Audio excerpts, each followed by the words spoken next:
Saudara-saudari terkasih di dalam Tuhan Yesus Kristus, semoga kita semua dalam keadaan sehat bersama keluarga.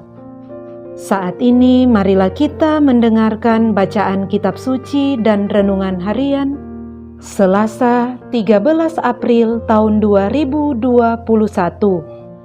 Bacaan pertama, bacaan dari Kisah Para Rasul. Kumpulan orang yang telah percaya akan Yesus sehati dan sejiwa, dan tidak seorang pun yang berkata bahwa sesuatu dari kepunyaannya adalah miliknya sendiri, tetapi segala sesuatu adalah kepunyaan mereka bersama.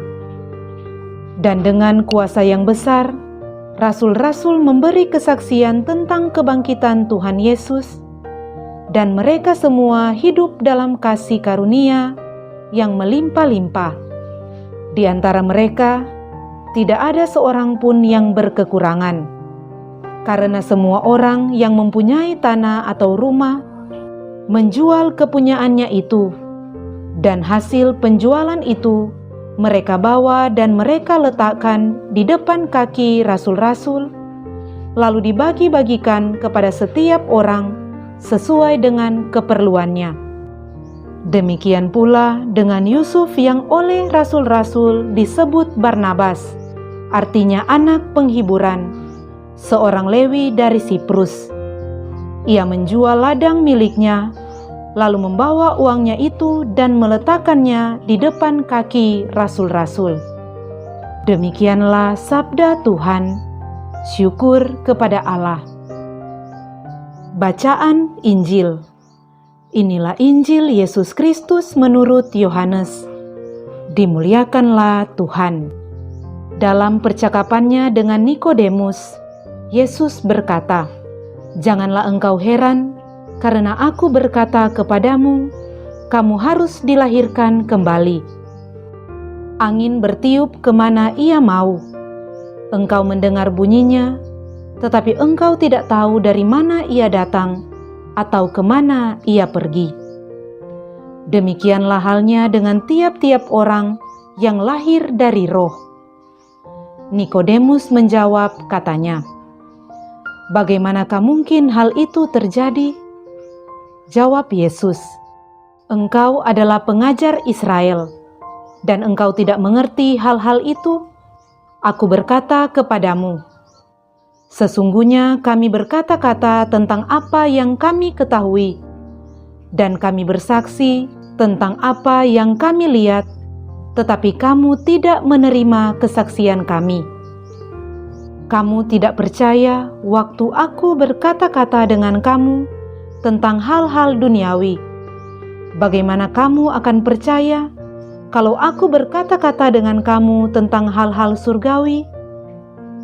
Tidak ada seorang pun yang telah naik ke surga selain Dia yang telah turun dari surga, yaitu Anak Manusia. Dan sama seperti Musa meninggikan ular di padang gurun, demikian juga Anak Manusia harus ditinggikan, supaya setiap orang yang percaya kepadanya beroleh hidup yang kekal." Demikianlah Injil Tuhan. Terpujilah Kristus. Saudara-saudari terkasih, renungan kita di saat ini diberi judul Hidup Baru dengan Kristus.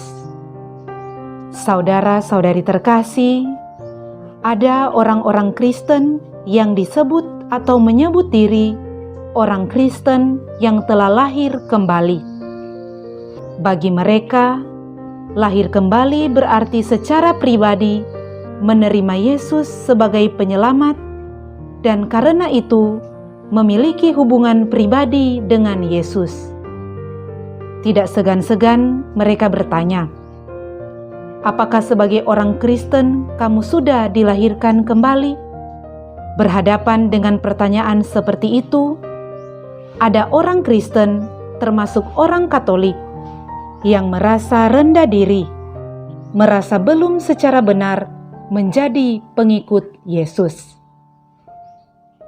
Saudara-saudari terkasih, dalam Injil hari ini Tuhan Yesus mengatakan kamu harus dilahirkan kembali. Apa artinya dilahirkan kembali? Nikodemus mengira bahwa dia harus dilahirkan kembali dari dalam rahim ibunya. Tentu itu tidak mungkin. Memang bukan itu yang dimaksudkan Tuhan Yesus. Kata Yunani yang digunakan bisa berarti dilahirkan kembali dan juga bisa berarti dilahirkan dari atas. Kita orang Kristen memahaminya sebagai beriman akan Kristus.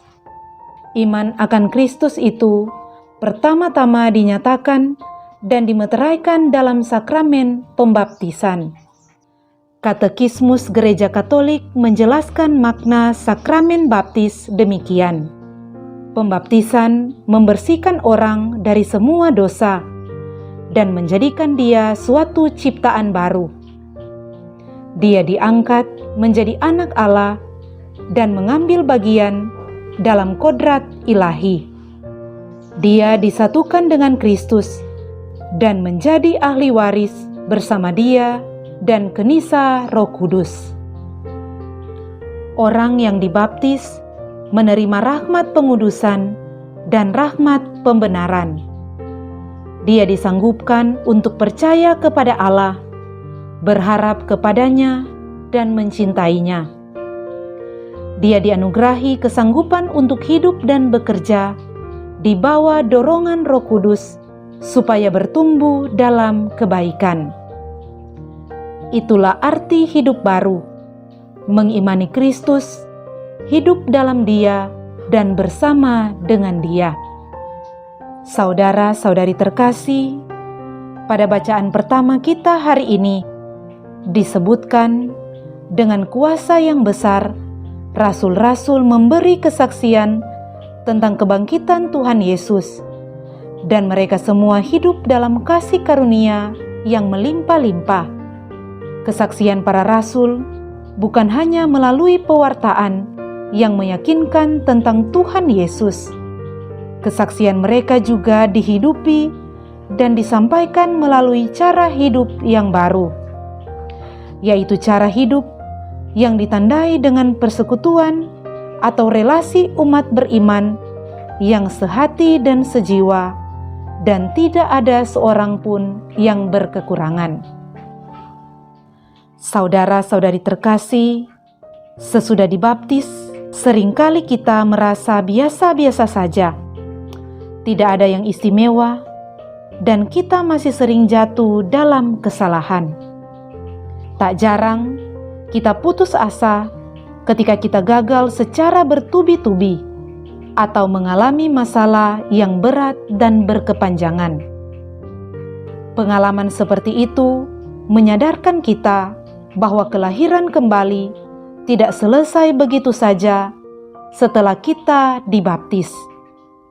Lahir kembali, hidup baru dalam dan bersama Kristus, ibarat seorang yang menabur benih di ladang. Keselamatan yang diperoleh dari baptisan tetap harus disadari, diolah dan dikembangkan.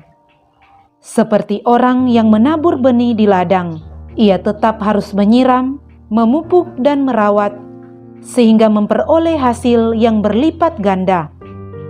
Seperti kesaksian dari para rasul yang dihidupi melalui cara hidup yang baru dalam relasi kasih, sehati, dan sejiwa dalam Kristus. Itulah makna hidup baru dalam Kristus. Marilah berdoa. Allah Bapa yang Maha Kuasa, anugerahilah kami kesanggupan untuk mewartakan kemuliaan Putra-Mu yang telah bangkit, serta menghidupinya melalui cara hidup kami yang sehati dan sejiwa. Dengan pengantaraan Yesus Kristus Putra-Mu, Tuhan dan pengantara kami. Amin.